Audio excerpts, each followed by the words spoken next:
So, hello and thank you everyone for coming. I'm Kim, an academic in the field of planning with a very transdisciplinary and international background, having studied in and worked with very transdisciplinary and in many different universities and contexts, countries across Europe, but also outside. Giving kind of a bit of a background of the why for this topic. I'm currently carrying out my Marie Skłodowska-Curie action project, Mobile Worlds, at the Western Norway University of Applied Sciences, including fieldwork in Bergen, Norway, and in Porto in Portugal. And I'm co-moderating today's webinar with my colleague Suze. She is a professor of practice at Aalto University in Finland and works simultaneously in planning practice. She has a background in urban planning, sustainability, and organizational sciences. You can look up more about us and also our wonderful speakers today in the event description later on. We will have a brief introduction round in a moment, but we hope that you can also look up more over there. So today's webinar is the fourth and so far final episode of a series of planning dialogues in which we explore the theme of acting for change in urban planning. The series was inspired by the PhD studies of Suze and myself and our experience in and around planning practice and academia. Today, we want to discuss whether there is a role for activism in academia, and if so, where, when, and why it may be needed.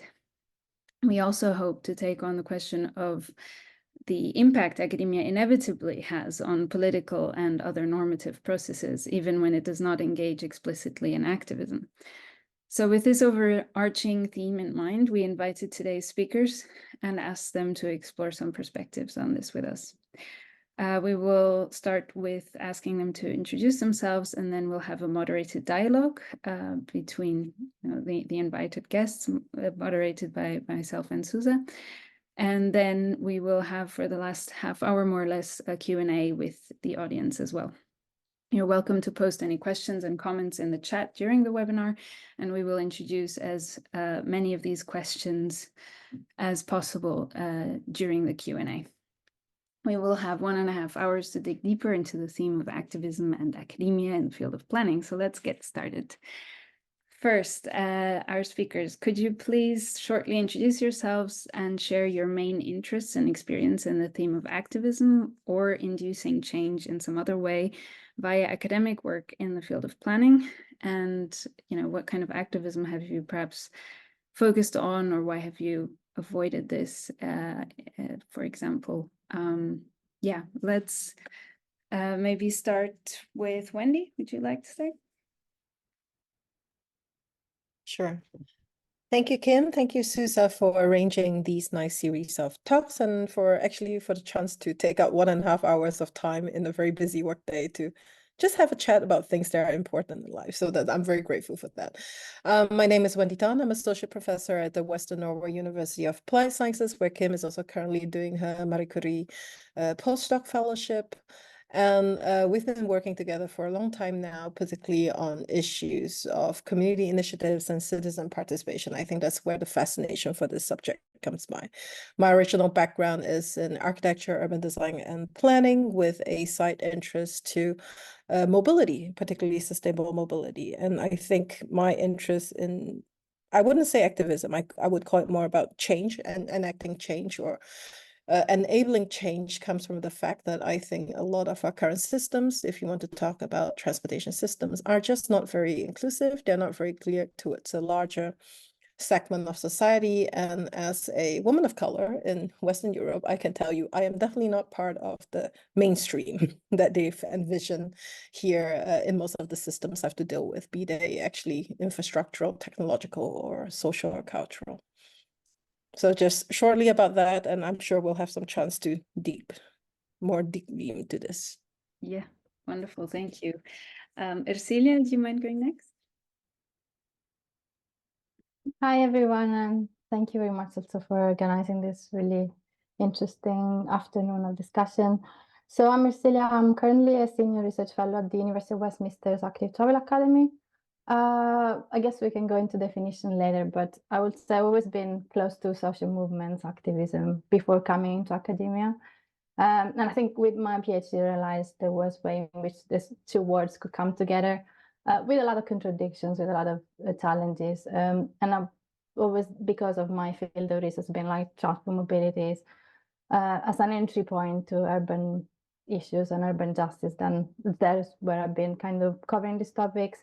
And I've always been kind of believer on the importance of action research, militant research when it's possible as a key tool for kind of making this connection. So briefly about how I've done this so far. So I did my PhD with social movements, working on transport justice issues. Then in the last years, I also work on a very interesting project where we were kind of the academic counterpart of climate action charities, so really in the spirit of research questions coming from them and us kind of delivering projects to respond to such questions, which was a very interesting combination. And then I've been also more recently working like using methods such as like workers' inquiry to work with riders and unions in the kind of psychologistic sector, thinking about like actions and things that need to be in place for improving working conditions, which actually were really interesting in a way of kind of getting some companies to implement some some changes to the most problematic practices they had. And I'm always kind of looking for ways to combine these two words, although I must admit I'm more and more less hopeful than academia. It is the place for activism, especially as changing in the UK context where I work, because of kind of, I guess we can explore this later, but issues around how much time we have, how much kind of demands we have on our time and requirements coming from funders, from grants, which means also I think there's a kind of quite problematic shift from doing research with and about social movement to with and together social movement to doing research about social movement. It doesn't translate in those transformative actions, which I think are key. And there's a lot of kind of distraction, which I think is problematic going forward. But yeah, this is me. Yeah, thanks for introducing great topics already here. Antonio, can you go next, please? Sure. Yeah, my name is Antonio Ferreira, and I work at University of Porto in Portugal. And my field is planning again. I'm not an activist. I think that if I would call myself an activist, I think it would be inaccurate. And I think when I was thinking about what I wanted to say today, is that I would like to argue for non-activism being a place that we can restfully occupy in academia. So that's my intellectual idea of the day, and so I've never done any form of activism as such. The only thing perhaps that I've been doing in activism, something that can be called activism, is that there's something I hate. I hate management. I hate management to a level that everybody that knows me can only then fully grasp. You know, the emails and the meetings and all that, and the bureaucratic stuff. I hate it. I hate it very much. And I've been doing a lot of it. And I've been doing it for some time in the scientific commission of my faculty. And I've been doing it as a member of the direction board of the research center to which I belong to. And I guess that's a form of activism. And I go so away from where I want to be in the name of doing something. But I just look at yet another white man in a room. And so it doesn't look very much like activism doing so. So I think there is something to think about. What is activism in academia? And then I write in a way that is deliberately provocative, and I'm becoming more and more like that in recent years.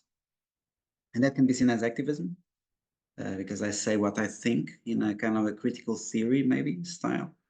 And my research is increasingly less, let's call it neutral, detached, scientific, positivist. And so maybe that's a form of activism then.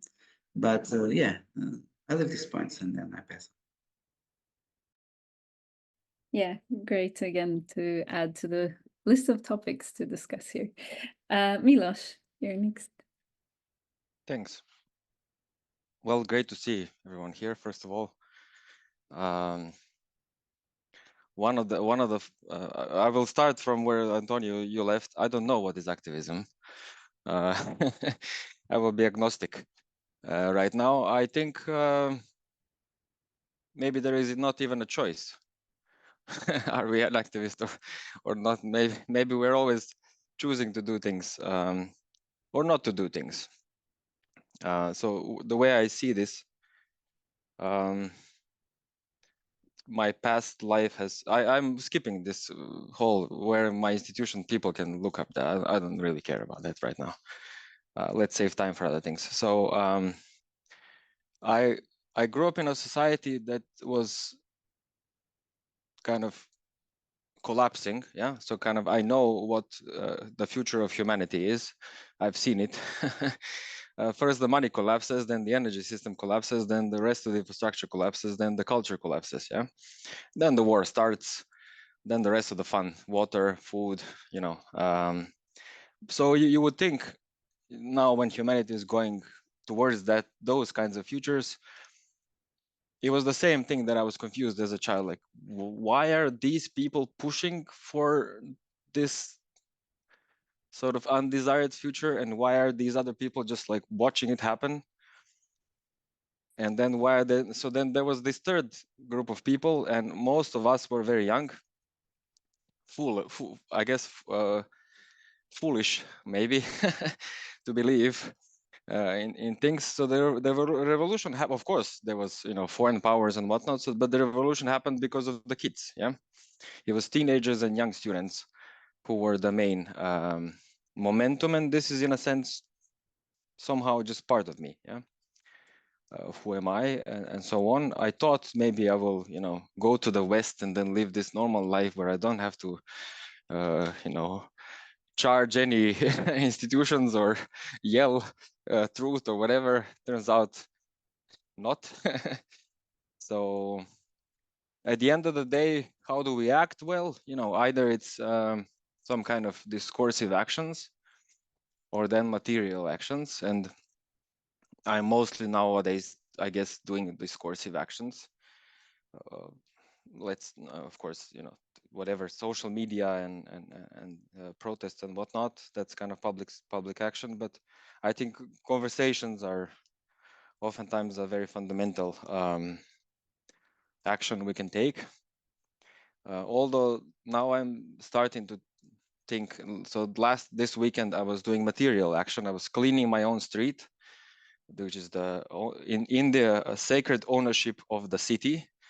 And I was told by multiple people that I'm cleaning the city property and not our building property. How do I, you know, dare to cross this unimaginable line? So it was a shovel, rake, you know, those basic things to show that we can do things also materially. And I think from now on, I plan to do more of that. I got tired of talking. So there it is.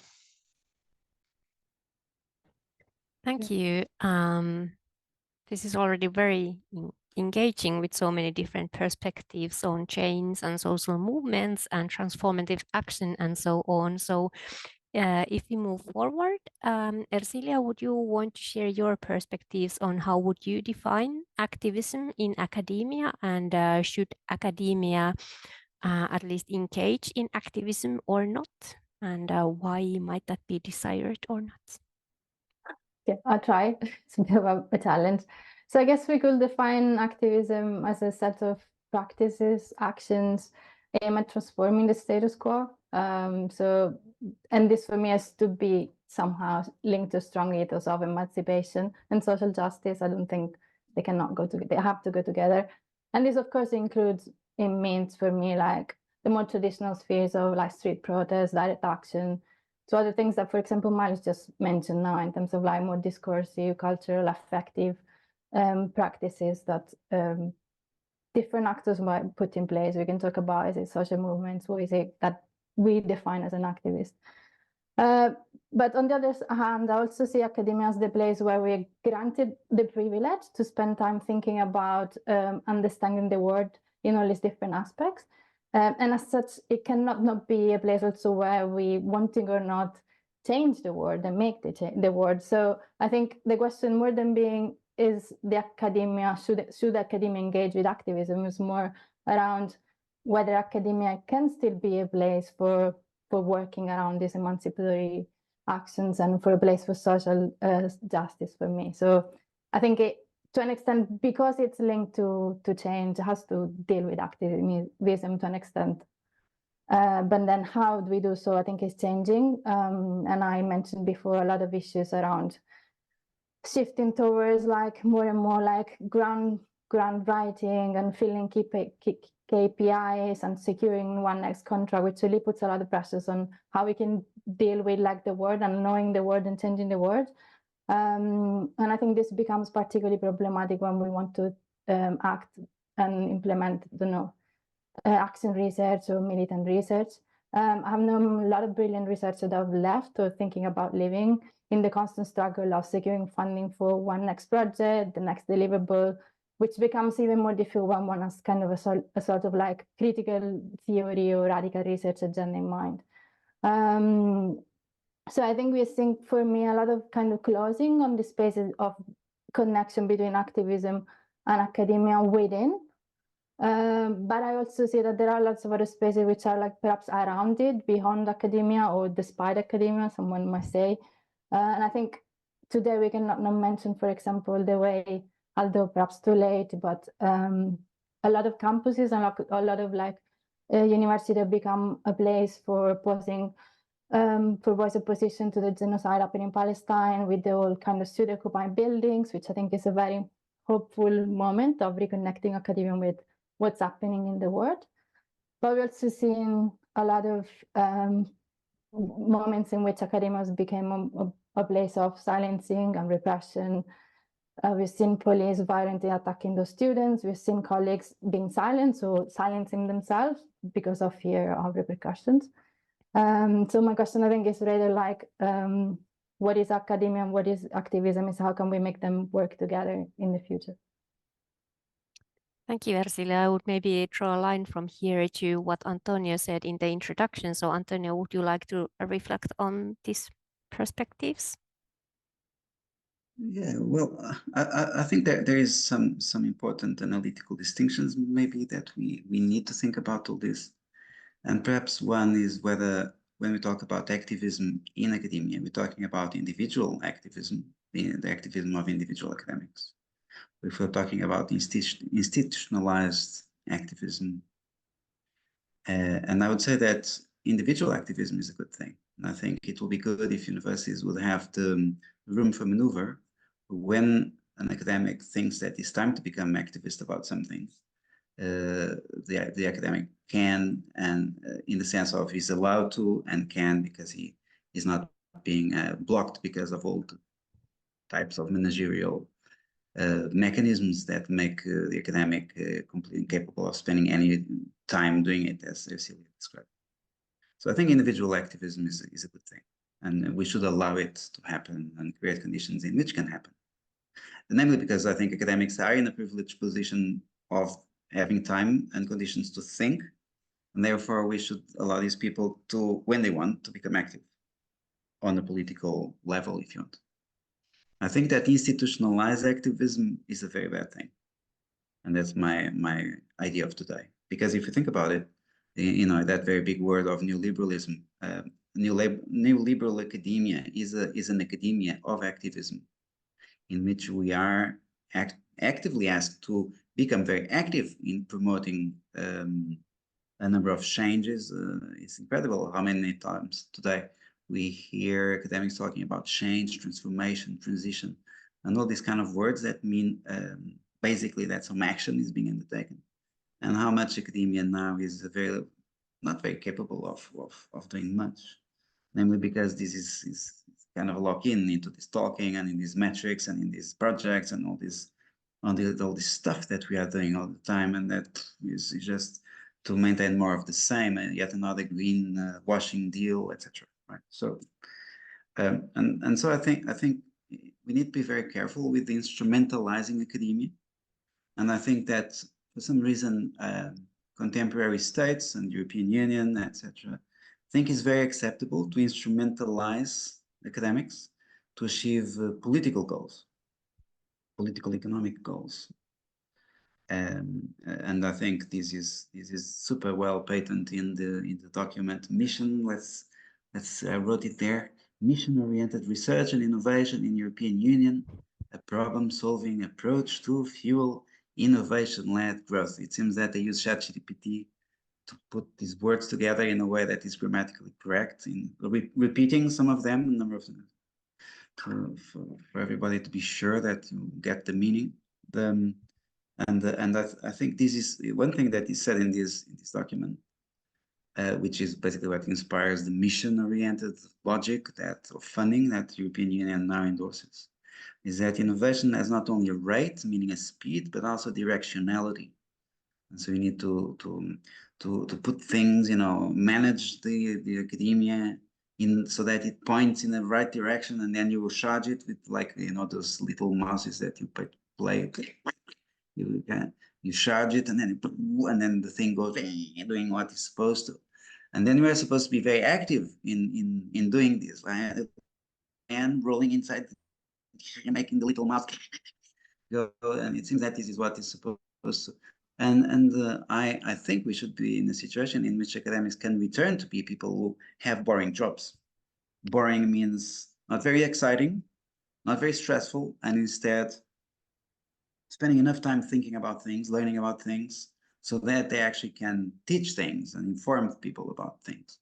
Because one thing I've been noticing is that there are a lot of very successful academics that know very little about their topics, because basically they need to stick to their agenda and sell their agenda. And that means a lot of effort doing that. And then in the end, they actually know very little.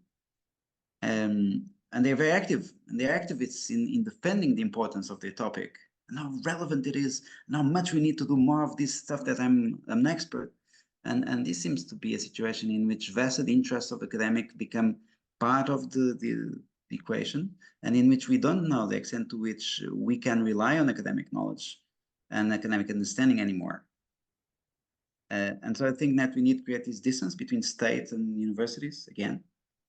And for that, we need to ask academics to be separated from these missions instead of becoming more engaged with the missions. Remember that missions means control, right? Missions is all about control. And so it's a very funny way of activism that has been developing, this activism in which we are managed to be active about something, and then we need to prove that we are so active. Not a good direction. And so I think we need to stop doing it and being less active in that sense. Yeah, thanks. Milos, I saw you were reacting to Antonio's speech, so would you like to extend from these thoughts? I can try. There is, I mean, of course, many organizations are, but isn't academia very paradoxical or bipolar institution? Yeah. Sort of, on one side, it's about stability or memory or time and to think and so on. But at the same time, you have this, change, creativity, innovation, performance. So it seems that this is embedded in the institution itself on the one side, yeah.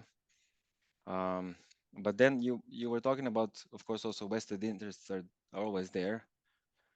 I'm struggling with kind of the opposite side of that. Why are we doing what we're doing, and how are we imagining activism right now in response or because of some vested interests? But on top of that, in a sense, the definition of paradigm in which we are all right now immersed is the fact that it's something subconscious, collectively subconscious. So this is why I said at the beginning that I don't know if I'm an activist or not, because I think this is fundamentally where the problem is. We are still thinking about this within the paradigm in which we are right now. And what is the paradigm? Well, at least as far as I understand, academia as we know it is a colonial project. I mean, it wasn't invented in some room of enlightened people for the sake of, no, it was invented so we can go and colonize some and extract resources and then do all these other horrible things that we're doing. Yeah. So it is part of the paradigm, and that's the whole. So that's where I'm starting. I'm not having any have any answers. Yeah, but it's just one of those things. However I turn it, we are just part of this paradigm, and the whole paradigm is the problem. Yeah, anthropocentrism, expansivism, extractivism, militarism, heteropatriarchy, Eurocentrism, greedy growth, whatever you want to. I mean, you can make a shopping list, and you will make a check. We are checking all the boxes. Yeah, in the paradigm, and then in the academia itself. Yeah, we're just kind of a mirror of this paradigm. I would say. Yeah. So this is where I get stuck. How do we, and then again, it's not something that every single individual can invent a new paradigm. I don't think at least I don't believe that's the way to go about it. How do we get to this kind of collective imagination or collective courage to think? I have, of course we have some ideas and so on, but somehow I still feel that there is something still subconscious that we haven't really we rarely touch in academia or in activism as well, and so on. So I think I will stop there. Yeah, thank you. Let's move on to Wendy. So Wendy, what are your thoughts on activism and academia? Well, I have to say this is it's a very thought-provoking discussion until so far. And I'm looking outside because I'm actually literally staring at the Free Palestine encampment that we have here on campus. I'm like, I cannot have a better view to think about these things like that.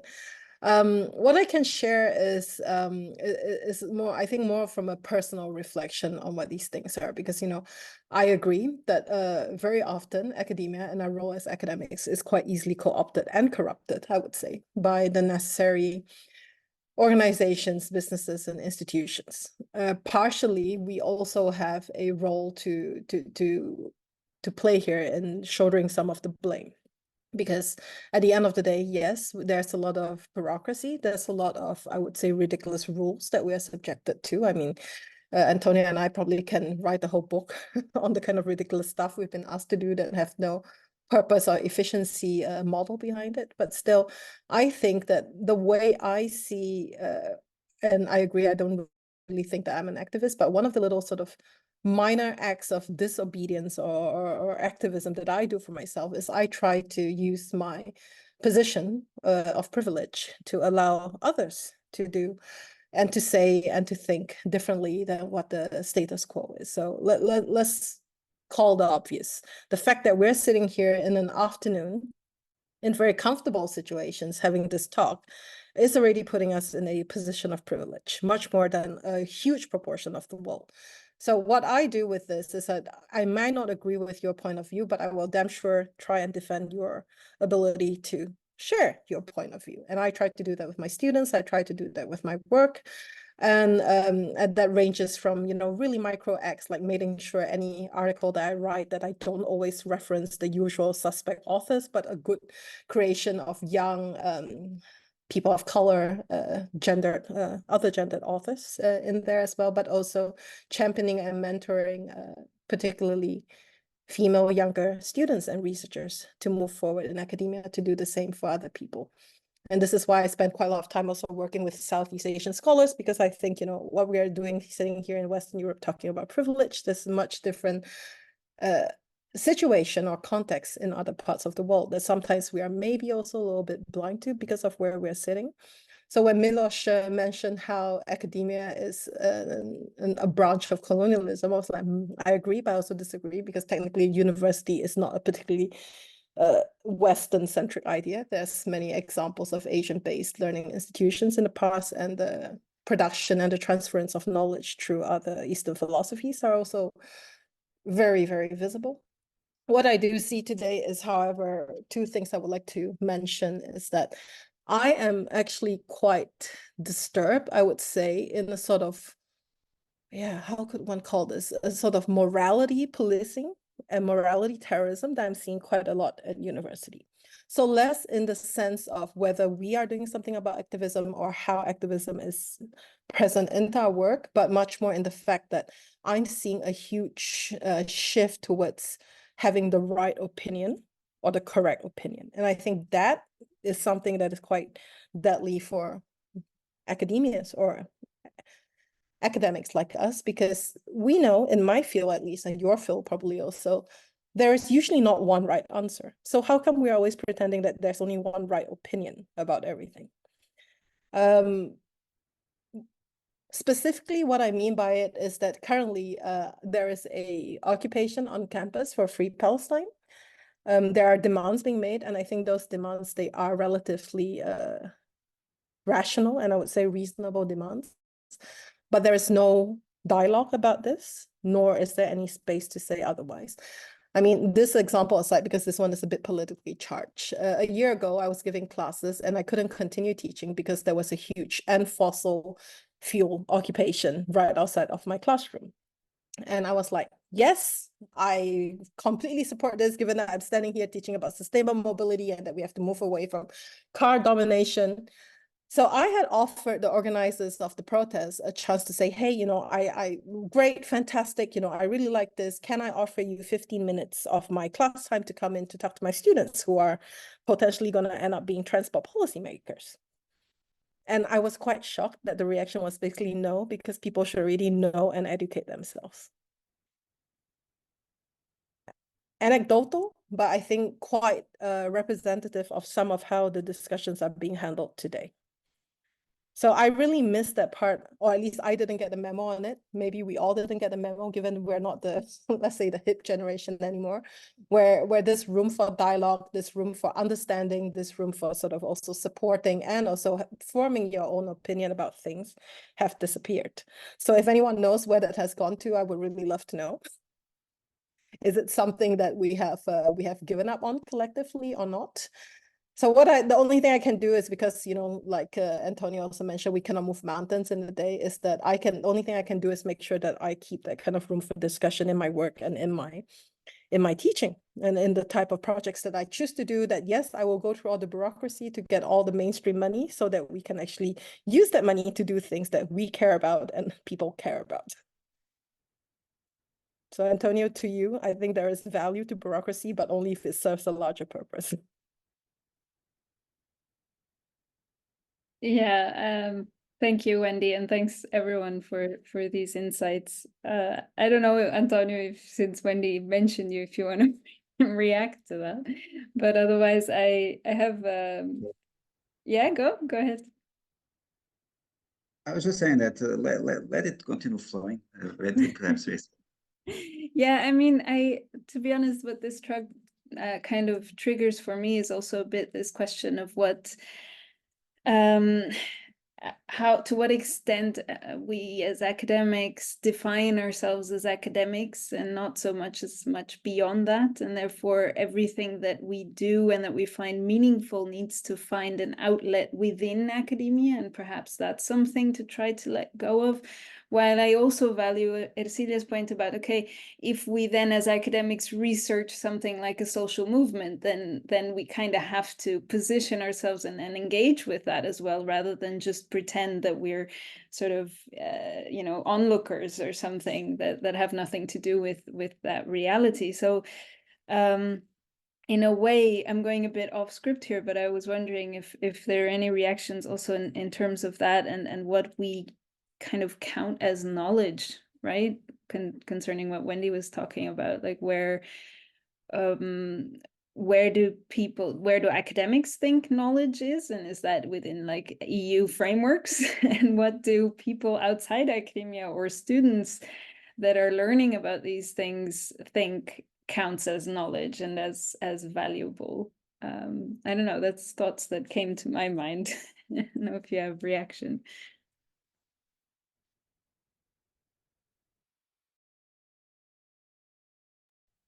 Do I need to point to someone or? Okay, Ercilia, do you want to say something about that? I think there was a very, very valuable point, I wanted to respond to both Antonio and Wendy around the individual activism versus institutionalized activism, which I completely take a point, right? For me, I think mine was mostly a provocation of like what I would like academia to be and what is actually becoming, and academia, in my kind of hopes and dreams, being really a place where we can kind of maintain this place of independent critical knowledge making, in which, like, as Wendy was saying, there's a lot, like we bring together a lot of different viewpoints and really like avoid this moralization of politics and avoid this kind of politically correct like tendency of a lot of debates, and bring back like trying to understand like how different knowledge play a role in making a sense of the world, versus like the tendency towards academia being just like responding to specific like profit making questions. Like I think I've seen an incredibly dangerous turn in the way even grants are funded in the UK, where you have the obligation to have the private sector actor to be part of your project, because like what we're trying to produce is not like critical knowledge, it's like knowledge useful to the next innovation, the next technology, the next which I think for me denies the purpose of academia in the first place. So I question that neoliberal academia is not even anymore what academia should be in terms of a place for radical or critical thinking. And how can we rescue that within? Like, and I agree with Wendy that we have a role because of continuing being privileged to maintain those spaces as much as we can in terms of our teaching practices, but also in the way, for example, like we support each other. I think there's a lot to be said about the way like more established members of staff can support like early career researchers, which are actually like more and more casualized in precarious conditions, which can less and less do some meaningful research to enable them to have time and space to do those things. But also, yeah, bringing different questions within and how grants in the way we can do. And I think like the kind of like pleasing the funder, so that then within that funding framework, we can keep doing something that we think is useful. It is a tactic of resistance, I would say, to the neoliberalization of academia, which is important. Which I don't think I don't know if I responded to your question, but yeah. That's fine. Yeah, I mean, I agree. I think this points a bit to what Antonio and Milos maybe also were saying a bit about finding within the frame that we have, finding ways to act, but then to what extent does that can we still think, daydream, or even maybe act on trying to change that funding system that we are also critical about in a way, right? Because we feel like we have to please it to be able to move within it, but then we're kind of just embracing it as well in a way, right? And supporting it and working within it. And that's sometimes a bit something I struggle with. And in that sense. Yeah, Milos, go ahead. So let's see if I have some food for thought. But basically, in a sense, you were asking, can we change our to-do list? Yeah. So what does that mean? Yeah, we certainly have to rethink what kind of activities we have on that to-do list.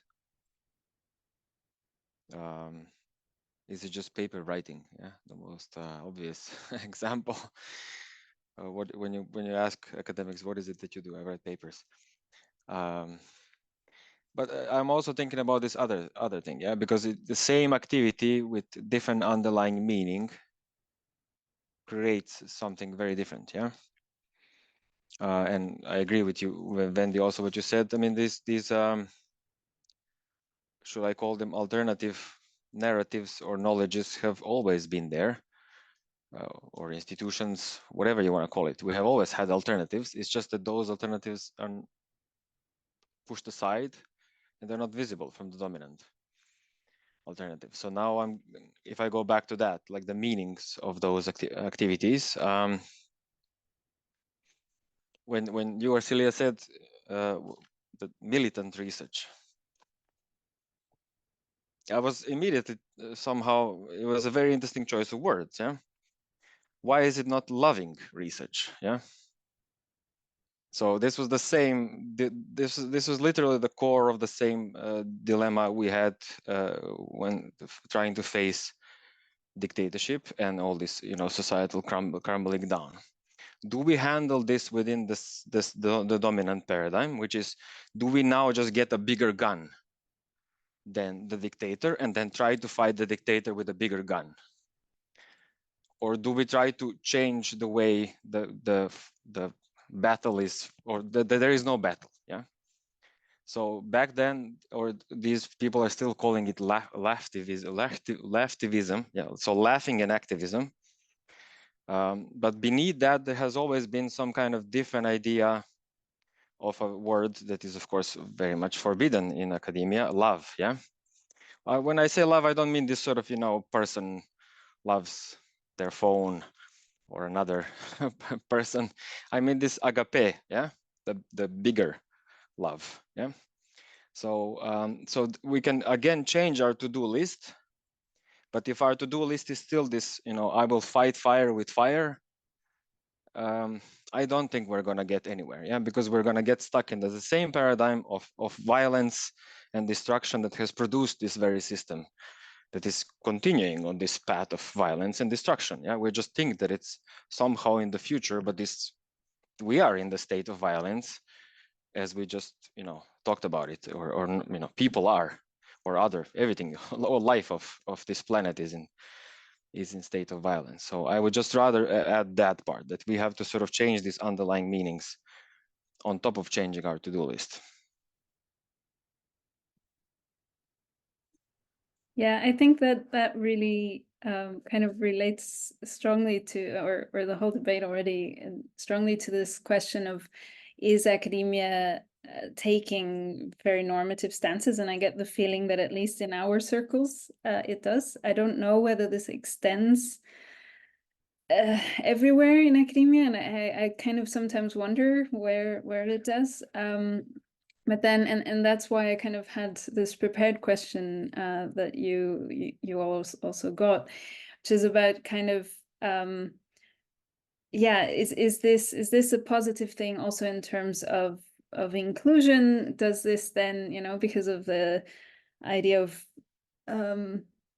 yeah, academia then sort of becoming in a way moral police, right?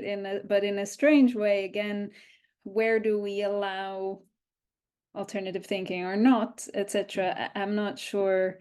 So I was just curious what you thought on this question of, is it inclusive enough to take stands in academia? And does everyone then get to take a stand in academia in their own way?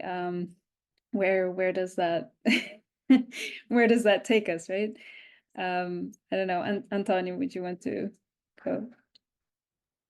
Yeah, I can go. Yeah, maybe taking a little bit of an historical perspective here could be interesting, in the sense that if we go back in Europe some hundred of years ago, we would be in a place where aristocracy ruled, meaning that we were in a continent in which people who were born in privilege would be for sure maintained in power and in privilege. And this was a system that was well, very controversial, obviously. But it had one feature that is quite interesting, which was a system based on trust.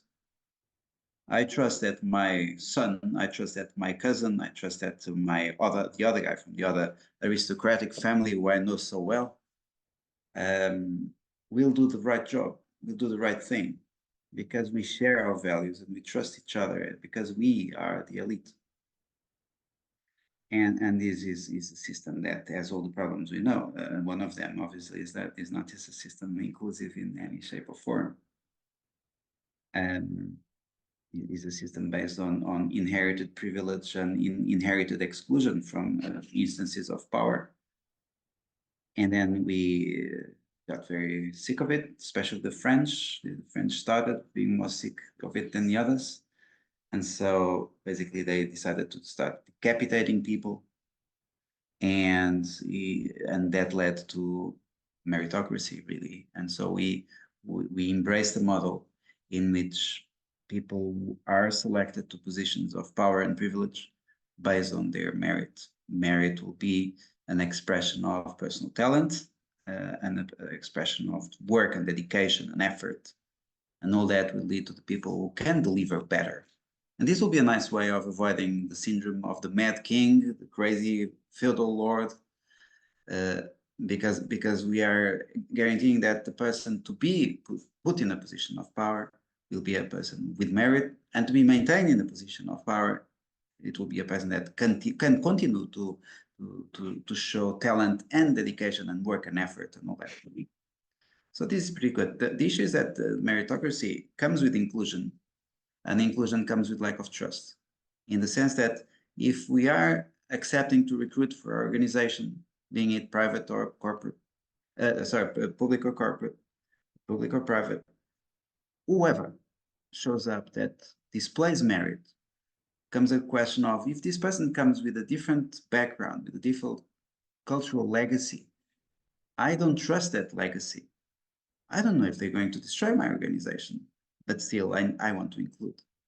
And so this creates a very interesting paradox, which is that I include, but I include if you then perform well. But what is performing well? Performing is delivering the strategic objectives of the organization.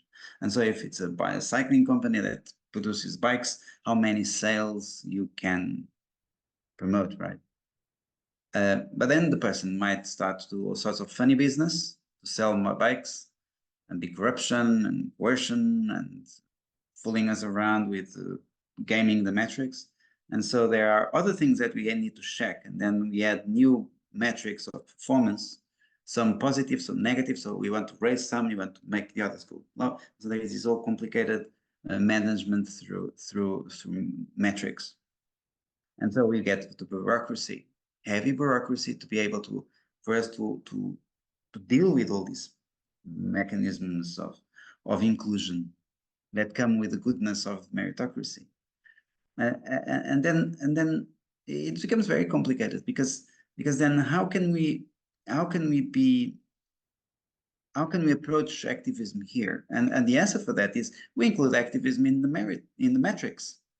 And so activism becomes yet another element that we need to check the box, and then, you know, raise something to a certain standard or lower something to another standard. And so all is crunched into this model of performativity. And this is a lock-in. We are locked in this situation. And so it seems that, okay, so if you look into the equation we have in the aristocracy, we have trust, but we don't have inclusion. And then in meritocracy, we have inclusion, but we don't have trust. And so it seems that we need to have a way of going about things in which we need to have trust and inclusion. That is mission impossible. And so in that sense, I go a little bit there with the Millers into this kind of skepticism that how should we go about it? I don't have an answer, but I'll say that there is limits to inclusion, and there is limits to trust. And this means really that universities need to be, and it's a horrible thing to say, but it's the logical conclusion, need to be places of elitism. The issue I have here is what is the nature of this elitism that we want to consider. Because talking about elitism is tricky stuff. At the same time, that is completely acceptable.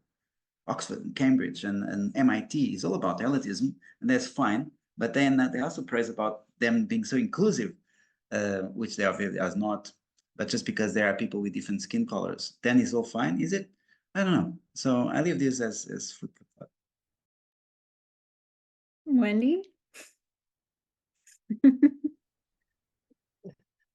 I was having a bit of difficulty listening to the last words now because of what Antonio said, but I couldn't catch the words. I was like, bastion of what? I was like, oh, okay, elitism. I'm like, all right. Well, let me turn it around this way, because what is coming up in my mind is the next question, right? Because yes, there is a limit to trust. There's also a limit to inclusion. There's also a limit to how much common sense people have nowadays, I would say. What would then, and this is a question I'm posing back to the rest of my fellow speakers, what would then be a sort of ideal situation, or at least a more desirable situation to the one that we currently have? What is sort of the goal that we're getting to there? Because coming from a family with a lot of history in, let's say, more political things, firmly believe that, change starts with yourself, change starts small, but eventually, if we are all sort of aligned where we're going to get to, you can make some pretty revolutionary change. So the question is, again, what would be sort of that ideal endpoint that we would be happy with, as not so much only in terms of activism, but much more, what is that ideal academic environment that we seek to have with all of us? And then maybe we can find ways to finance it that is not the current way. But first, what is that ideal end state? Anyone want to react to that? Ercile. Yeah, no, thanks for the provocations, both of you. Good, like trust, Merit. I had a couple of points. One is that you mentioned the more elitist word of academia and inclusion, and I think I want to make it like a warning that I think there's a very big difference between how much of like new diverse members of staff are included in this institution as a very tick boxing exercise, and how much the knowledge that then produced by those individuals actually counts. I think if you look at stats, like it's really, really clear that although like the very bottom level of whoever is working in institution is much more diverse, who's actually being then taken into account in policy decisions, gonna get for the next government, is much, much still on the kind of white, straight, kind of middle-aged man. So I think even within those kind of like push for let's at least look like more inclusive, more diverse, there is a lot of contradictions. And like you can look at, there was something coming out like last week about like the rate of people, like the diversity of people that get grants in the UK is so low in all this kind of even tick boxing exercise. And on merit and non-merit, I think we should also challenge the logic of merit to an extent. And I think I propose we should change it with a bit of a more logic of care or love, as Milos was saying. Because I think merit to me is to an extent always another phase of privilege. Because like, okay, what is merit? What does merit? How do we get to being better than others? And I think I've seen that in very nuanced practices within academia, which I think are those kind of how do we make a better place, which are really about, okay, let's challenge those grants on the basis of who's the one that's got more publication, who's the one that's got better CV with. Let's sustain research that are here that I think are doing research which sounds like which is resonate with my values, and allow them to continue being, despite they will be kicked out to the next round of fundings because they don't have. So it's this kind of also practice of like, I'll write you in the next grant because I care about you and I think working together works well. And I've seen like, and this what I was saying before, like more established members of universities, like established professor, can to an extent and slowly challenge this logic on which like every time I apply for a grant, I need to rehire a new person, a new postdoc, because they need to have the better one at this topic, rather than, okay, there is a group of people that is working on this topic here, that we work together well and we can actually kind of bring them in the next project and continue working together, because it's that bit of like also caring for each other as humans and knowing that knowledge production is not just about how much you read before, but it's about how we work with each other, how much connection we have to the specific place we're doing research with, trying to avoid this constant like moving from one place to another one. Research is like having 1 year postdoc in, I don't know, in Germany, and then moving to another country, being completely disconnected from what is that we want to change. So I think is important. Anyway, yeah. Yeah, good point. Milos or Antonio, do you feel like reacting to that still? I can have a short comment. Go ahead. So, I mean, should I answer also Wendy's original question by saying I will not tell you what the future should be, because definitely middle-aged white men shouldn't do that by themselves. But behind this, I'm still wondering about. I mean, to me, just being exposed to different life pathways, I cannot unsee in this Western world where I have mostly now lived in the last years of my life, that again part of the paradigm is this individualism as opposed to some kind of collectivism. And I'm not, speaking from Soviet Union, everybody Red Scare, oh my God. We're going to collectivize your ownership, your farm. No, I mean, I'm talking about this fundamental kind of, starting from like authorship, we have it everywhere. Yeah. We live under this individualism paradigm. So that's, again, I cannot avoid thinking about that. How would this institution look like if it was based on kind of, besides this care, love, empathy, if it would be also about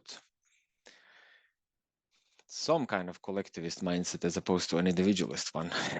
That goes back to this meritocracy, the invention of meritocracy at some point in history. So yeah, anyway, I'll stop there so I don't end up digressing.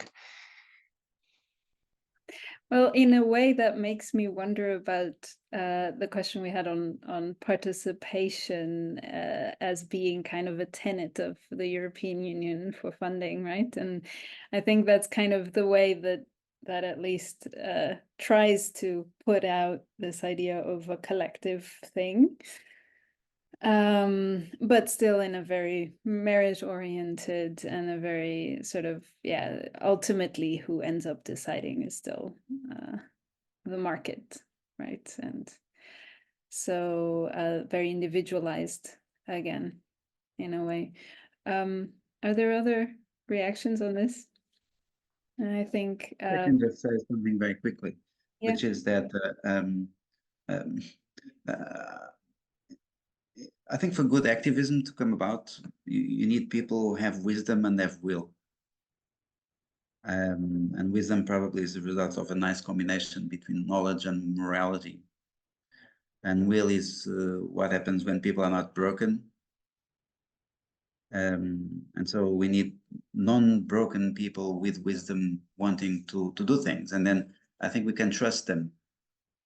And then we can trust them. There are people with knowledge, there are people with morality, and there are people who are not broken. And so this will be something good to achieve. And I think then that the issue here is that, and I think it's a fundamental mistake, the powers that be want academics to be active. And I think we should become much less active. And I think we should, aligning with what you guys are saying, I think what we should do in situations in which, for example, which was actually happening in the 60s and late 60s and early 70s, which was that students were becoming very active and universities were becoming clusters of very active young people. And that's a very great thing because they were highly educated, and that's a good thing. It's an elitist argument, and I think it's a good elitist argument. People with education should become active in expressing their opinion. And they were young people. And young people should be people with an active voice because the future is theirs. And then what happened again, taking a bit of an historical perspective, is that talks about this is people like Noam Chomsky, is that what we call typically the neoliberal lobby, they started to become very scared of the extent to which the demonstrations and the activist activities that were happening around universities, not because of staff, but mainly because of students. They're seeing that the thing was getting very serious. And so it was necessary to curb that energy down as soon as possible. And so they did best they could. They started to create these kind of peripheral campuses away from the city, along the way in the middle of the woods and in the suburbs of cities. They started to emphasize the importance of employability and all sorts of very intelligent tactics to make students very stressed, very busy. Students are very busy. They're always doing work and studying some stuff because the exam is so hard. And academics thinks that they're being rigorous because they're demanding for it, and all this stuff, which is completely erroneous in my opinion, because the students should use those 5 or 3 or 4 years in universities to really cultivate themselves as people with wisdom and will. And that's precisely where the problem was. And so then what happened was that there was a transfer of the activist demand from young people to the guys that were in university work. And then we have to add to our list of checklists also to become activists in something to show that we have impact and engagement and collaborative, you know, whatever, and blah, blah. And that's completely undesirable. Who should be active will be the students, the young people. And while we should be seeking knowledge so that we could inform them in a way that leads to them having wisdom and not being broken people. Instead, it was the other way around. And so I think that's, I don't have any problem to say as a white man what will be a good thing. I think as a white man, I have, and here I disagree with Mills, I have a portion of truth in me. Not all, but some. And so I think there is some truth in what I'm saying in some aspects. And so I think it'd be good to move in this direction in European universities, which are the ones I know. I do know nothing about Asian universities, for example. But in European universities, it'd be good to go back to a model in which students are again respected as unbroken, wise people. Yeah. Can I quickly ask, what do you mean by broken? So to be a person that has a deep sense of shame inside, and I saw some facets in it. I will never forget this. I remember how many young people. I did my PhD in Liverpool, and I met quite a few young men, very violent people, who had a sense of shame that they had in themselves. Because they felt they were not respected. And so there was this sense of respect me. I remember a guy who had a big tattoo in his chest. I saw him in the martial arts gym, and he said, "Respect me," in his chest, because he senses that people are not respecting him. So there is this issue of shame, and so all that symbolic thing of carrying a black hood in your head. I could go on a long talk about this, but I think you get my meaning. Thank you. I think this is a good. Might I don't know how we're doing in terms of time. I have absolutely no idea. So I'm sorry, Susa, in advance. But maybe Milos, I can give an example that can probably help explain broken if Antonio agrees with my example as well. But so this entire week I've had 1, 2, 3, 4 students break down and cry in my classroom. Not because I'm a mean GIS teacher or SPSS teacher, but rather because recently, as you know, the Dutch government has reformed after being vacant for a while. One of these things that they have intentionally put in, I believe they did it on purpose, but you know, I'm suspicious of them in general, as Antonio knows, is that they have made it such that anytime you take any study and you exceed it by 1 year, you have to pay 3,000 euro in cash. What does this mean concretely? This means that my students are no longer able to have any kind of a breathing room when it comes to their study. And then suddenly every grade, every performance index, every KPI becomes extremely and disproportionately important. So they don't care about what is it that they are learning. They care about if they are getting the numbers, because not everybody has a rich mom or dad to pay that 3,000 euros for them. 2, this means they no longer can be active in the community, so not even activism. They cannot do volunteer work. They cannot serve on the board on any of the facilities or committees they have here at the university level, because they usually need to take 1 year out extra, and that would immediately mean they would get punished for it. For me, that is a sign of a broken system and broken students. And this is why I have 4 crying people in the class just at the start of the week.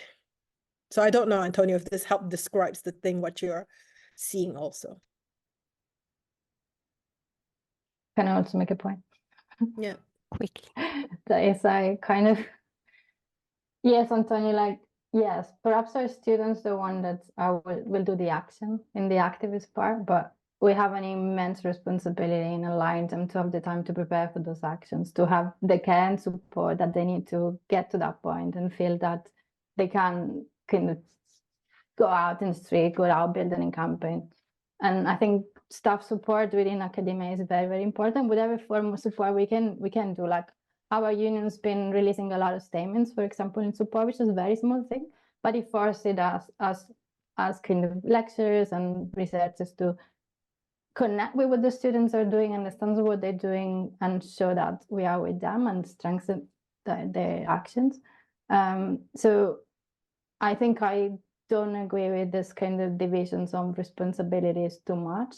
Perhaps it's the way we act is different, but we do, I think, a responsibility to do something, especially when the kind of the direction of academia is to break the students as individuals, as humans more and more. And yeah, this. Yeah, thank you for the reactions, Wendy and Ercilia. Then you give voice also to the people beyond the panel if they wish to use it. Maybe we can start to wrap up the discussion. And the foundational interest of this whole webinar series was acting for change. Here we have also discussed very much the aspects of change, whether in good or bad. So let's take a brief closing round on in which ways do you think that academic positioning has a role in pushing for or against highly conservative politics, for example, in relation to themes of anti-immigration or privatization and market orientation. So maybe in 1 or 2 sentences, Wendy, would you wish to start? Well, let me put it this way. I think that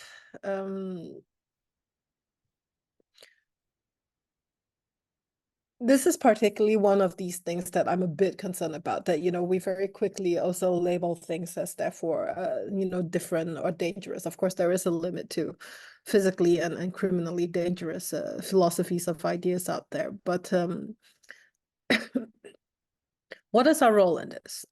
I think it's important to make sure that we know, to spell out the differences, to also be clear about what our personal standpoint is. I grew up in a socialist republic. I think those things never left my philosophies on how I think society should be organized. But I'm also very wary of, particularly in my role in education at university, to immediately say that then some other form of organization of thinking is immediately wrong. I would much more prefer to point at, let's say, the outcomes and the impacts of some of the choices that we made. Even if it was a communist, socialist society, and we have plenty of examples of how those things also can go wrong, it doesn't necessarily immediately mean that we should also villainize the capitalist approach, the neoliberal approach to things, because yeah, I mean, it's human society. We're gonna get, you know, 50% right, 50% wrong.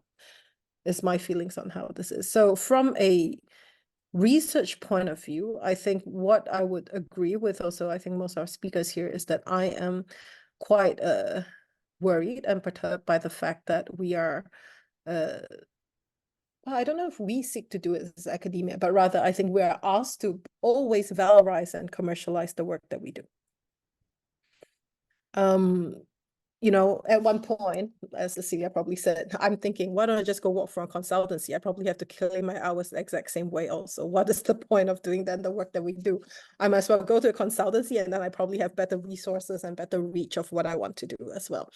So I think this is where modern universities sort of went too extreme when it comes to neoliberalizing the system, but also the type of work that we do and trying to be bean counters in many of these things. I mean, I get it at one point also about how I have worked with team members that I'm like, I have no idea what you're doing. Like, I really need to deliver these results, but I don't know what is happening also. But at the same time, what I'm seeing here is the complete opposite end of things, which is that literally, I think the counting of my work probably takes up more time than I actually do my work. Yeah. And I'm saying this very consciously because I just got a warning that I have forgotten to return the hours for the last month that I'm doing. I'm like, that's going to take an entire day of my day. And that's not great. Nobody wants to be in that situation. So we've had talk about this on AI. I am pro AI, provided that the AI can take care of these nonsense tasks for me. Thank you, Wendy. Then let's Yeah. move forward. Milos, would you want to share any brief closing remarks on these topics? Yeah, so is maybe the first point will be go back instead of this continuation of the destructive change that we already have been having for a while. I guess we should try to think about some alternatives, dissenting, disobedient, disruptive, whatever those words are. I guess because they maybe open some space for imagination, but at the same time, I would also want this action taking or change to be constructive. Yeah, so that is not just, so if it's opposite from destructive, it should be constructive. Yeah, in a sense. That's one. Number two, at least this is still on my mind, these questions of power and kind of who can do what. In many ways, I'm privileged. In one way, I'm not. I'm not a EU passport holder. So many times when I wanted to do some, go outside with XR people and chain myself to a tree, it was like, how easy is to make me into a Russian spy? Yeah, like I can tell you, very easy. Yeah, it's not that I haven't been told that in the past. Like, must be some like secret, agent. Yeah, given the name and the origin. So you hear stuff in life. And then the last point, which is probably the beginning of this, I don't know how we most likely have to replace one hegemony with another hegemony, but maybe it should just be a hegemony of light forces instead of dark forces. I don't know. I don't have the solution for that either. So those are the 3 points. Thank you.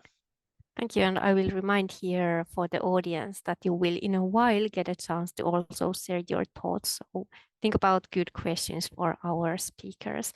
But Ercilia, how about you? What would be the brief reflections based on these themes?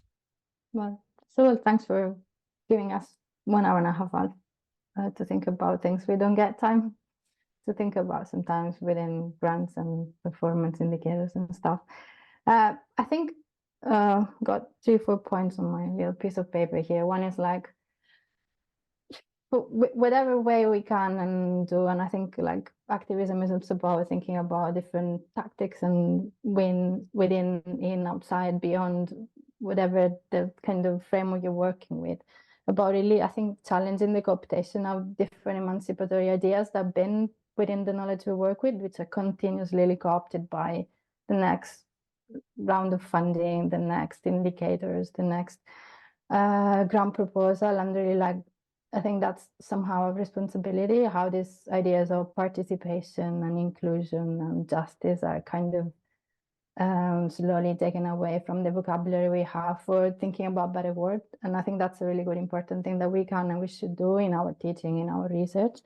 There's also something about buying us time to think and to really buying time for ourselves and our students to go away to that paradigm of getting broken by a system which constantly pushes demand, which I think is also about like spaces like this ones in which we can discuss a bit of breathing room, but also playing out with whatever kind of different contractual arrangement we have ourselves or people we work with.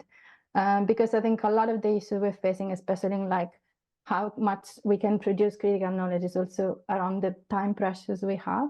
As in the example that Wendy not just about students, but also as ourselves in the time we have to actually build relationship with different actors and different communities, building trust with them and work with them, which takes a lot of time, which is not the time that European funds think we should take, right? And then we end up having to work with this kind of intermediate agency that will help you reach the right amount of stakeholders to do your engagement work, which is not what participation was meant to be. And I think there's also that work about, for example, thinking about unionizing ourselves, fighting against bureaucracy, which unions, I mean, for how much crazily bureaucratic they are a space sometimes, I think, I hope. And something you, Kim, said at the beginning, at the end of the day, it's still a job. It's like a job. And I think sometimes I think that, okay, what I cannot do within the university, within academia, I'll do it outside. So it's this negotiation of, okay, do I really need to spend my bank day holiday today in the UK writing a next paper, or can I just like quit that and write a leaflet, or just read something which is important to me, or go to a community center and talk with people? That doesn't have to count towards my next academic CV, but I think it's very valuable to the way I want to act. So yeah, that's for me. And thank you again for the time. Thank you, Ercilia. Antonio, would you have any closing remarks to extend from these thoughts? I think a big problem we have in Europe for a long time, and I need to situate myself in Europe and Western world, I think, is that we are all brains. We're all brains, and academics are all brains, and it's all about thinking and reading and talking about it, and then go back to writing, and then talk about it, and then read, and then write, and talk, and write, and read, and talk. And at least what I've witnessed is that the most remarkable changes that happen in people is when they stop doing that.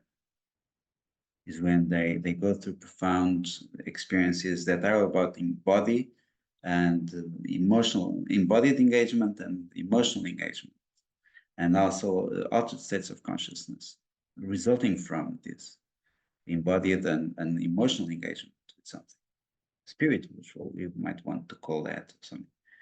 And I read about this. Apparently, for example, the guys in Google, when they I think it's, yeah, I read that. I think it's Google. Google, when they're looking for someone important for their company, they take them to that Burning Man festival, and everybody, you know, goes crazy together, and then they assess whether this person has the capacity to transcend themselves in their altered states of consciousness, because they believe that these are the guys that can make. I think it was Google. I think this is reported in a book. I think it's Stealing Fire. I can't remember the name of the author, but that was a procedure they went through with some of their important people for Google, and so these guys that are ruling the world, they know this. What does academia do? We write, read, write, talk, write, read, write paper, right? Apply funding, right? In a total denial of what leads to great ideas. And therefore our activism is boring. We are bored, we are tired, and sometimes we are broken. And I think if there is powerful activism to come from people, is from them to really rethink their engagement with the world. And so I think that's what we should do. And I don't. I always say I'm going to start doing it again, but I'm wrapped up in some fascinations I have, which actually don't allow me to do this. Yeah, so it's not easy, but for practical reasons, but also for fear reasons. You know, like sometimes it's so uncomfortable. But I think that our model, cognitive centered, intellectually centered, is a big problem, and it will be interesting for us to challenge its hegemony in our denial of the body and of emotion. Perhaps that's my final comment, I think. Yeah. Thanks, everyone. I don't know if there are reactions now from the audience. We have a bit of time for a Q&A. Yeah, Martin, feel free to unmute and speak if you'd like. Okay, hi everyone. I hope that you can hear me. I apologize, my camera is not working, so I can't like turn my video on. But yeah, this is all very interesting, and I really enjoyed listening to these interesting opinions. And yeah, I think the notion of like activism in academia is quite a multifaceted issue. It can happen on many different levels through many different channels and so on. Well, one interesting point, I don't really have a question, but it's more of an observation. I like Antonio's point that sort of like stimulating activism in academia sort of takes away agency from those who traditionally had it, that is students or those who should be sort of like more active. And I think it's an important point, and sort of like that calls us to stimulate activism amongst the student body, right? But I also think that there is a notion what kind of activism and what sort of should underpin this activism. And I see in contemporary academia that it is very much fueled by some kind of identity politics, some kind of differentiation. And we've heard that also here among our panelists, where sort of like every point was started from whether white male, Western academia, point of privilege, militant researcher. So these attempts to sort of like differentiate, to define our identities, and Miloš struggled to define if he was an activist or not, which is also an interesting point. And I'm sorry if I'm taking too much time, but there is a small anecdote in my experience where I had the opportunity to spend a year in the US at University of Illinois. And when I was there, I noticed that there were several student organizations. And one was for Black urban planners, Latino and Hispanic. There was another one, women in planning, LGBTQ planners, and so on. And every new student who would come to the department would join like organization that sort of like this activist organization that promotes their identity and their difference. So there wasn't really exchange between different organizations. And of course, in the umbrella organization, there were only white males. And Fates wants it like that's the only organization that university wanted to fund. So also they were privileged, they had money. So that kind of activism, sort of, I see that in academia that exists, and academia as a platform for activism stimulates some kind of sort of antagonistic activism rather than agonistic activism, where all the initiatives are based on a difference, from difference rather than a cause. And I see it sort of like in line with the Deleuzian philosophy that this capitalist system sort of like stimulates continuous perpetual differentiation, sort of like destabilizes all the aspects like this desire and so on. So maybe the question is not starting like trying to define what we are, as Miloš was struggling to define was an activist or not, but what we do. So as Deleuze says, like, don't tell me who you are, tell me what you do. And maybe that's kind of activism that we want to stimulate in academia. Sorry for the longer reflection.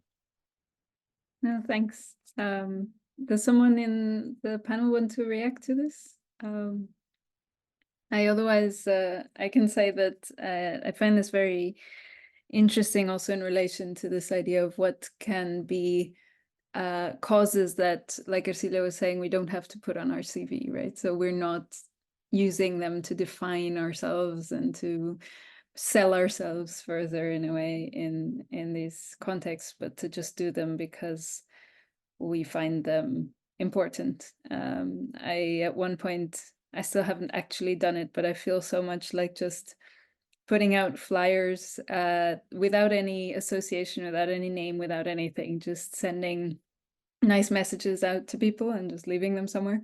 And then I feel like I don't know, a bus driver that sees me putting papers around kind of get angry with me because I'm littering or something? Or would it actually be sort of valued? Yeah, Antonio. I wanted to take this point by Because I think is a very, very interesting and important point, in the sense that I think what's happening is there is this very peculiar and negative effect of what's coming from the progressive left, which is indeed this identitarian politics, which is creating all sorts of very difficult things, all sorts of very different topics that we cannot talk about. Because if you talk about that, oh man, don't talk about that, because that's about gender something or about LGBT something. Don't talk about it, right? And actually, in some universities, for them in Canada, it's actually not supposed to talk about it. And in the meantime, as we make it impossible to talk about more and more things, it becomes more and increasingly easy and necessary to talk about what can be talked about, which is about then, growth, and development, and innovation, and technology, and so I think that the progressive thinking that is usually called progressive thinking from the left, left, and its identitarian thing is really creating a problem. And I think it will be really important to stop doing it. Just stop doing it. Don't do that. Just close all those institutions that defend the cause of that identity. Forget about it. And instead create situations in which the left can become united once again, so that it has a coherent discourse to counter the very coherent discourse of the right, the market, and all that. And so it's an incredible thing. So it's funny how activism is making us incapable of action when we're coming from the left, as I do, by the way. Thanks. Yeah, Celia, go ahead. Yeah, no, thank you. It's a really interesting point you made. And yeah, somehow I agree. We've been kind of ourselves somehow pinching into some of this kind of identity politics things. But I think there's a big difference between using those categories to recognize privilege and talk about what collectively we need to do to challenge it. I think we should talk about economic inequalities. We should talk about the rich. We should talk about, which is the category sometimes we forget. We should talk about like whose knowledges are hidden. But on the other hand, I think we should avoid that risk of over-individualization of whose voices are counted on. And like, I think that point that Milos made about like thinking about how we as a collectivity of knowledge producer workers, people that thinkers, are challenging certain things. And I more and more like the idea of writing as cooperatives, writing as collectives, rather than acknowledging, oh, I'm the first author, you're the second author, and this kind of getting into a fight with colleagues because of like what's gonna get better kind of score in what's written. And I think we can push into that. We've done in the past, like just publishing as the group of researchers is doing that and that. So I think it's another interesting strategy to move beyond that. Yeah, good point. I would give space for one more question if everyone's okay with that. We are kind of at the end of our time. If there is none from the audience, I have one last one. No? Okay, then I just am wondering, because I was quite triggered by this question of being broken. And sometimes, at least since COVID, in a way, since the pandemic, I feel like everyone sort of is in some way or other.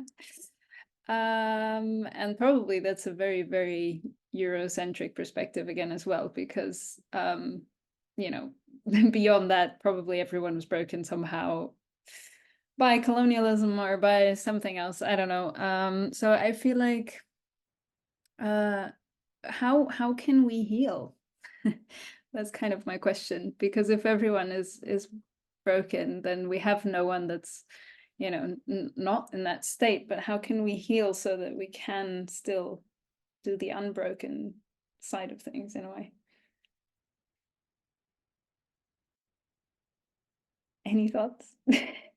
We also don't really have to have the answer, right? But I can try. Yeah, go ahead. Because I have been digging through these beautifully broken things into my own personal past and into the past of the past of the past. And I don't know if I have the answer, but I guess the answer is we have to try. Yeah. So just like as we have to whatever you put it there, we also have to kind of de-traumatize, especially this kind of collective transgenerational things that I think are definitely there in academia and more broadly there. So, but it definitely also goes back to this kind of, at least for me, I saw that again the answer is not just thinking about it, but it might go back to what Antonio was talking about, this kind of embodied analysis and synthesis as well. So that exactly is contrary to what we are doing as we speak, sitting down and talking. At least we would, if we were actually in a physical space, there would be a place, like there would be a fireplace. So I would gladly go there and do something with the fire and come back, and there will be a bit more embodiment. Yeah, this digital part has also made it more extreme, I think. Anyone else or? Well, I think first of all, I have to say, Milos, when you first started this talk, you talked about I came from a broken society and system, and you were naming all those things. I'm like, oh my God, it's terrifying and prophetic at the same time. Let's put it that way. I mean, we are living in a age of broken systems and broken things, and as we are now also determining some kind of broken people, I would prefer to start thinking about broken systems and people who are traumatized by the system, and less about completely broken individuals, because I think really perspective is quite important in these kind of things with some of the people going through trauma. And those of us who have gone through trauma or have supported people going through trauma, you know that talking about it is useful. You know that doing things, embodiment, so as Antonio is talking about, is also useful as a way of sort of recalibrating how you are both chemically but also mentally attuned to these experiences that you have. What I think might be a very important thing that we should do from this point on is literally, I think one of our audience members said, is that we should perhaps do less talking and thinking and do more doing. I don't think we do enough. Of course, you cannot do everything. I understand also that there's limitations to that. So maybe my last addition to this talk is, please give yourself also permission today to first forgive yourself for not doing enough, not being an activist, not being a member of a minority group, to just also move on and do the stuff that you can do within the power that you have, within the capacity that you have as persons. Because I strongly believe if we spend less time worrying about the things that we cannot do, then perhaps we can do more things that we actually want to do, including not filling in the forms as a sort of minor act of disobedience. Antonio. Yeah. Well, that just made me think about someone I think we all know, but I cannot say who this person Yes, do not name. Yes. went to a demonstration somewhere, and he was quite disappointed when he was not arrested. So, oh, man, I went there to Really? be arrested. Yeah, there was a little bit of that, and then they didn't get arrested, and there was just, oh man, come on, like I wanted to do something a bit more crazy, you know. And I think I think the issue is that being healthy is overrated, probably, especially at the mental level. I think there is a certain beauty to being crazy and wanting to be arrested. You know, I got to be arrested. Come on, like that would be super cool. You know, like I went there and then I'm a well-known academic, and imagine how cool that'd be if I was arrested and messing around and making mistakes and all that and fooling around. And there is a certain beauty to insanity. And indeed we are being asked to be so sane, so so poised and so articulate and professional about things. And it would be cool to also be a little bit less sane, a little bit more crazy. and allowing ourselves to be a bit crazy and a bit insane and a bit tired when we are, and then by means of acknowledging that we are not so good and that we are failing, and that makes part of it, maybe it could be quite good, instead of in the sense being so professional, right? So perhaps my suggestion is, let's be less professional, let's make mistakes and be crazy. It could be interesting. One thing I've been noticing is that when I'm a little bit less crazy, and I think that I'm probably going to get into trouble with these people. Sometimes people come to me in the end and say that, oh man, I like what you said, and I say, can you believe it? When I thought that I was seriously trespassing, there is someone that comes to me in the end and says, that was good, man. I have your back on that one. And I was saying, really? And so it can be surprising. And maybe if we start to kind of making more cracks to allow people to be a bit more crazy and a bit more insane, then there is not even perhaps the necessity for identity politics, you know, because the identity politics is a discourse about allowing myself to be as I am, but in a very but trying to make it part of the bureaucratic system. And my point will be making things so messed, so crazy, that the bureaucracy cannot take it. And so we become again engaged with each other as humans outside of the bureaucracy. And perhaps that's the mistake of the identity politics, is trying to find a place in the bureaucracy. Just living with the ideas.